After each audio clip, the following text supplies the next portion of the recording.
بسم اللہ الرحمن الرحیم انا اعطیناک الکوثر فصل لربک وانحر ان شانئک هو الابتر۔ میرے پیارے بھائیوں اور بہنوں، قرآن مجید کی ہر صورت نور ہے، ہر آیت شفا ہے، ہر حرف رحمت ہے، اور ہر تلاوت پر اللہ تعالیٰ بے شمار نیکی عطا فرماتا ہے۔ لیکن بعض صورتوں کو اللہ تبارک و تعالیٰ نے ایسی خاص شان عطا فرمائی ہے کہ ان کا ذکر سنتے ہی دل محبت الہی سے بھر جاتا ہے۔ سورہ کوثر انہی عظیم صورتوں میں سے ایک ہے۔ یہ قرآن کی سب سے مختصر صورت ضرور ہے، مگر اپنی معانی، اپنے پیغام اور اپنی بشارتوں کے اعتبار سے بے حد عظیم ہے۔ آج انشاءاللہ تبارک و تعالی ہم جانیں گے کہ سورہ کوثر کیوں نازل ہوئی، الکوثر کا حقیقی معانی کیا ہے، جنت کی نہر کوثر کی حقیقت کیا ہے، اس صورت میں رسول اللہ صلی اللہ علیہ وسلم کو کون سی عظیم خوشخبری دی گئی، اور ایک مومن اپنی روزمرہ زندگی میں اس صورت سے کون سے ایسے اسباق حاصل کر سکتا ہے جو اس کے ایمان، صبر، شکر اور اللہ پر بھروسے کو مضبوط کر دیں۔ تو آئیے پورے ادب، محبت اور توجہ کے ساتھ اللہ تعالیٰ کے اس عظیم کلام کی طرف بڑھتے ہیں، اور سب سے پہلے یہ جانتے ہیں کہ سورہ کوثر کا پس منظر کیا ہے، یہ کب نازل ہوئی اور اس کے نزول کے وقت رسول اللہ صلی اللہ علیہ وسلم کو کن حالات کا سامنا تھا۔ یہی وہ مقام ہے جہاں سے اس عظیم سورت کی حقیقی عظمت ہمارے دلوں پر روشن ہونا شروع ہوتی ہے۔ محترم ناظرین، خاص کر میری پیاری بہنوں، وہ زمانہ اسلام کی ابتدائی دنوں کا تھا۔ رسول اکرم صلی اللہ علیہ وسلم کے دین کی دعوت دے رہے تھے، مگر مکہ کے کفار ہر ممکن طریقے سے آپ صلی اللہ علیہ وسلم کو تکلیف پہنچا رہے تھے۔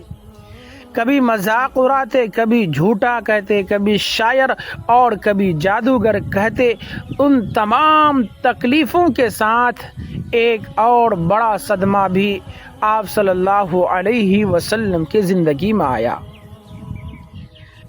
آپ صلی اللہ علیہ وسلم کے صاحبزادے حضرت قاسم رضی اللہ تعالی عنہ اور پھر حضرت عبداللہ کم سنی میں ہی وفات پا گئے۔ عرب کے معاشرے میں بیٹے کو نسل کا سہارا سمجھا جاتا تھا، اس لیے کفار مکہ نے اس غم کو بھی مذاق بنا لیا۔ وہ کہنے لگے کہ محمد صلی اللہ علیہ وسلم کی نسل ختم ہو گئی، اب ان کا نام و نشان بھی مٹ جائے گا۔ بعض روایات میں آتا ہے کہ عاص بن وائل نے آپ صلی اللہ علیہ وسلم کے بارے میں ابتر یعنی بے نسل ہونے کا طعنہ دیا۔ یہ الفاظ صرف زبان سے نہیں نکلے تھے، بلکہ ان کے پیچھے نفرت، تکبر اور حق کی مخالفت چھپی ہوئی تھی۔ لیکن میری عزیزوں اور پیاری سی بہنوں، جب زمین والے اللہ کے محبوب صلی اللہ علیہ وسلم کو تکلیف پہنچا رہے تھے تو آسمانوں کا رب خاموش نہیں رہا۔ اللہ تبارک و تعالی نے اپنے محبوب صلی اللہ علیہ وسلم کے دل کو تسلی دینے، دشمنوں کے غرور کو توڑنے اور قیامت تک آنے والے مسلمانوں کو ایک عظیم پیغام دینے کے لیے سورہ کوثر نازل فرما دی۔ اللہ تبارک و تعالی نے ارشاد فرمایا، انا اعطیناک الکوثر فصل لربک وانحر ان شانئک هو الابتر۔ ترجمہ، بے شک ہم نے آپ کو کوثر عطا فرمائی، پس آپ اپنے رب کے لیے نماز پڑھیے اور قربانی کیجیے، یقیناً آپ کا دشمن ہی بے نام و نشان رہنے والا ہے۔ ذرا غور تو کیجئے، لوگوں نے کہا کہ آپ صلی اللہ علیہ وسلم بے سہارا ہیں، لیکن اللہ تعالی نے فرمایا ہم نے آپ کو کوثر عطا کر دی۔ لوگوں نے کہا کہ آپ کا نام مٹ جائے گا، مگر اللہ تبارک و تعالی نے اعلان فرما دیا کہ قیامت تک آپ صلی اللہ علیہ وسلم کا نام بلند رہے گا اور مٹنے والا آپ کا دشمن ہوگا۔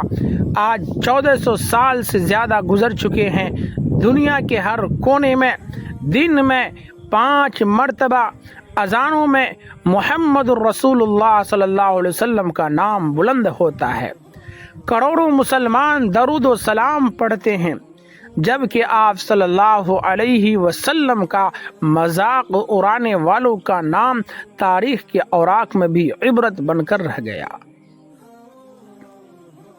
یہی اللہ تعالی کے وعدے کی سچائی ہے۔ محترم ناظرین، الکوثر عربی زبان کا لفظ ہے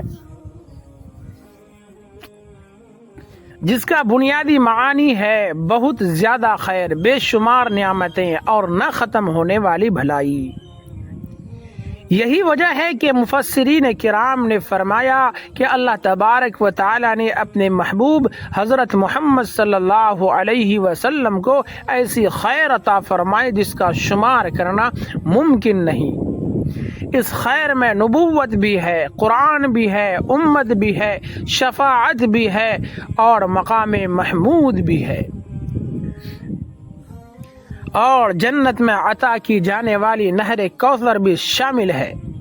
لیکن یہاں ایک نہایت اہم بات سمجھ لیجئے، بعض لوگ صرف نہر کوثر کا ذکر کرتے ہیں، جبکہ جمہور مفسرین نے لکھا ہے کہ نہر کوثر بھی الکوثر کا ایک حصہ ہے، مگر لفظ الکوثر صرف اسی ایک معنی تک محدود نہیں، اس میں ہر وہ عظیم نعمت شامل ہے جو اللہ تبارک و تعالی نے اپنے محبوب صلی اللہ علیہ وسلم کو عطا فرمائی۔ صحیح بخاری اور مسلم میں حضرت انس بن مالک رضی اللہ تعالی عنہ سے روایت ہے کہ رسول اللہ صلی اللہ علیہ وسلم نے فرمایا کہ کوثر جنت کی ایک نہر ہے جو اللہ تبارک و تعالی نے مجھے عطا فرمائی ہے۔ اس کا پانی دودھ سے زیادہ سفید، شہد سے زیادہ میٹھا، اور اس کے کناروں پر موتیوں کے گنبد ہیں۔ سبحان اللہ، ذرا تصور تو کیجیے وہ نہر کتنی عظیم ہوگی جسے خود رب العالمین نے اپنے محبوب صلی اللہ علیہ وسلم کے لیے تیار فرمایا۔ میرے عزیزو، جب بھی نہر کوثر کا ذکر آتا ہے تو صرف جنت کا ایک منظر ہی سامنے نہیں آتا، بلکہ اللہ تعالیٰ کی اپنے محبوب صلی اللہ علیہ وسلم سے بے پناہ محبت بھی ظاہر ہوتی ہے۔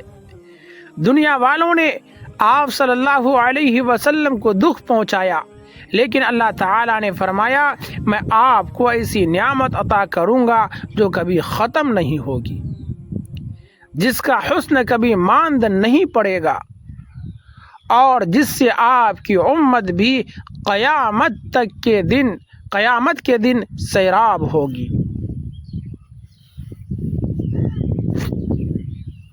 یہاں ہر مسلمان کو اپنے دل سے ایک سوال کرنا چاہیے کہ کیا میں ان خوش نصیب لوگوں میں شامل ہوں گا جنہیں قیامت کے دن رسول اللہ صلی اللہ علیہ وسلم اپنے دست مبارک سے حوض کوثر کا پانی پلائیں گے۔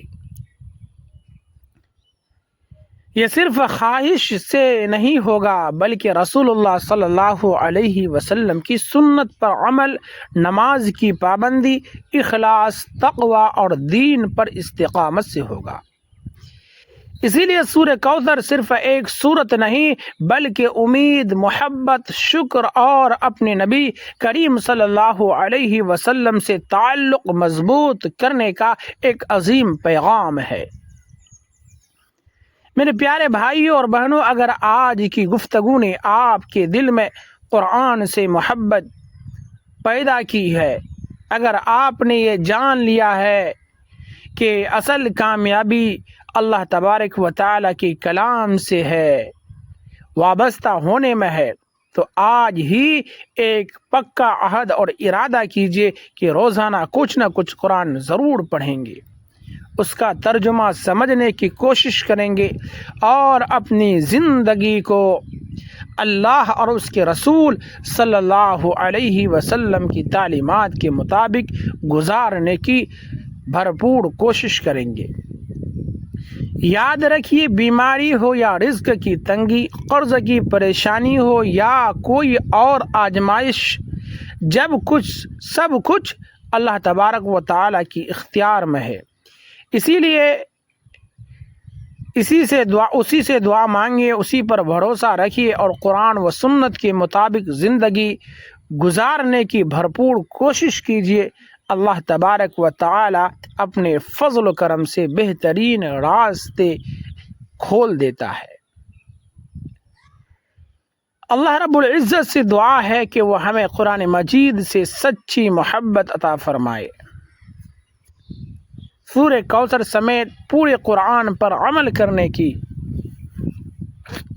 توفیق عطا فرمائے، ہماری تمام جائز حاجات پوری فرمائے، ہماری بیماری کو شفا عطا فرمائے اور رزق میں برکت عطا فرمائے، قرض داروں کی قرض آسان فرمائے، پریشان حال لوگوں کی پریشانیاں دور فرمائے اور ہمیں ایمان و عافیت کے ساتھ زندگی گزارنے اور خاتمہ بالخیر نصیب فرمائے، آمین یا رب العالمین۔ اگر یہ بیان آپ کے لیے مفید رہا ہو تو ویڈیو کو لائک ضرور کیجیے اور ہمارے چینل AU رحمانی وائس کو سبسکرائب کر لیجیے اور ویڈیو کو زیادہ سے زیادہ شیئر کیجیے اور کمنٹ باکس میں الحمدللہ ضرور لکھیے۔ اگر کسی بیماری، قرض اور مرحوم عزیز کے لیے دعا چاہتے ہیں تو ان کا نام بھی کمنٹ باکس میں ضرور لکھیے تاکہ تمام سامعین ان کے لیے دعائیں مغفرت کرے۔ اللہ تبارک و تعالی ہم سب کی تمام مرحومین کی مغفرت فرمائے، ہم سب کی تمام جائز تمناؤں کو پورا فرمائے، ہم سب کو رزق حلال کمانے کی، کھانے کی توفیق عطا فرمائے، آمین۔ السلام علیکم ورحمۃ اللہ وبرکاتہ۔